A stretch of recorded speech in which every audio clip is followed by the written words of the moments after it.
오늘 하나님의 말씀은 히브리서 10장 19절부터 31절까지입니다. 19절부터 22절까지는 여태까지 했던 이야기, 즉 예수께서 완전한 제사를 드리셨고 그로 인해서 우리가 완전함을 얻었다. 10장 14절 말씀 우리가 암송했죠. 지금 그 이야기를 다시 한번 성전이라는 그 비유를 통해서 들려주고 있는 거예요. 근데 여기서 중요한 부분이 뭐냐면요, 예수님의 육체가 바로 성소와 지성소를 가리고 있던, 분리해 두었던 그 장막이었다는 거예요.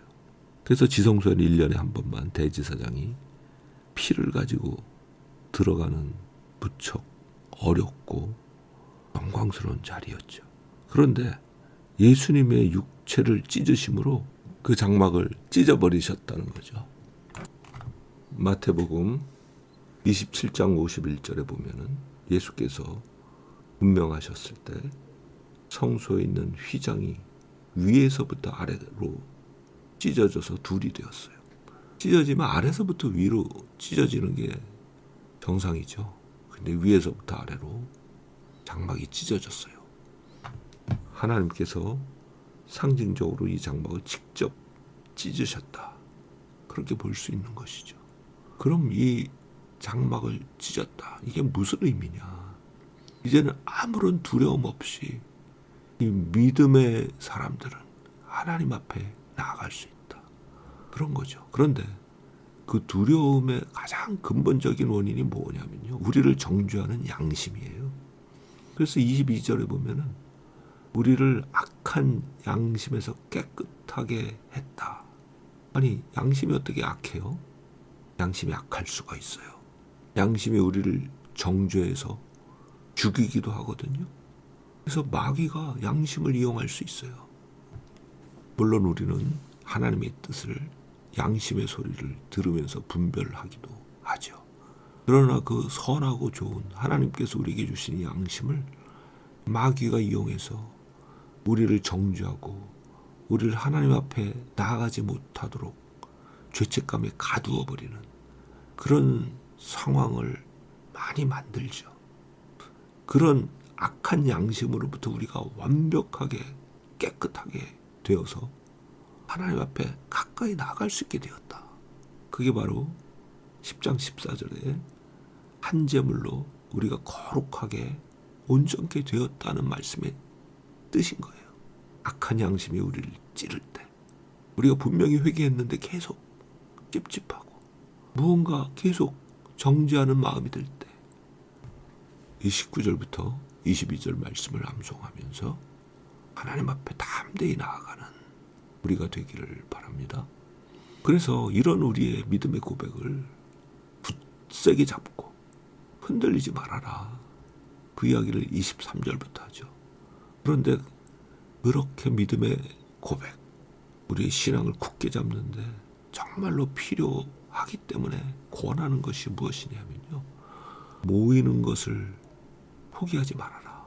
25절에 그렇게 권하고 있어요. 자, 생각해 보세요. 당시 유대인 그리스도인들은 유대인으로서 신분, 그리스도인으로서의 신분, 두 가지가 같이 있었어요. 그리고 유대인으로서 유대교 식으로 하나님을 섬기는 것, 괴로우면 그냥 그걸로 돌아가는 것, 이런 유혹을 끝없이 받고 있다고 했잖아요. 그것으로부터 자신의 믿음을 지켜내기 위해서 믿음의 사람들에게 함께하고 함께 모여서 그 믿음을 서로 격려하고 믿음을 따라서 서로 사랑하고 선한 행실을 하고 이런 것들을 지속하는 것이 너무나 중요하다. 그래서 24절, 25절에 이렇게 권하고 있는 것이죠.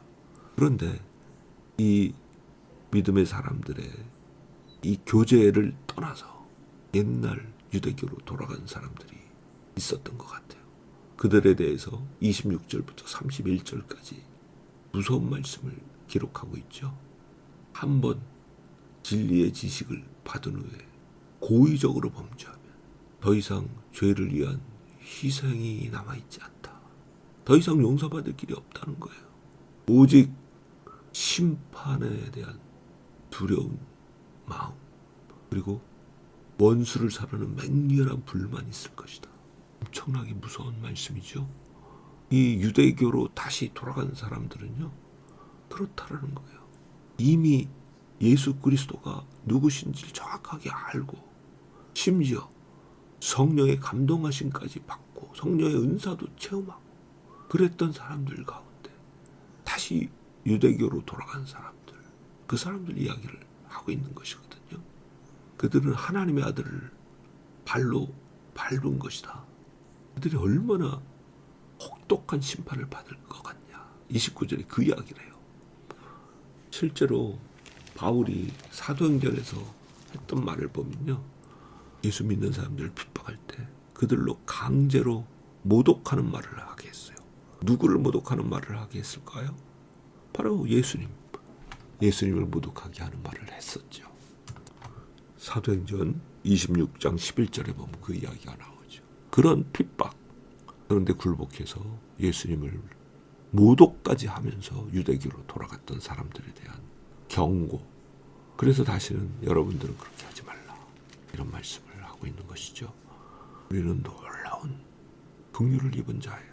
악한 양심으로부터 완벽한 깨끗함을 얻었고 주님께 정말 담대한 확신으로 나아갈 수 있는 자들이 되었어요.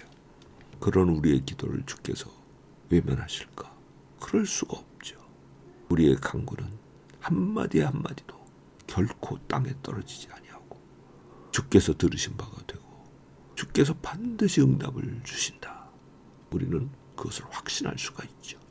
오늘도 두려움 없이 담대함과 감사와 기쁨으로 주께서 자신의 육체를 찢으심으로 열어놓으신 그 장막을 통해서 주님 앞에 나아가는 복된 하루 되기를 바랍니다.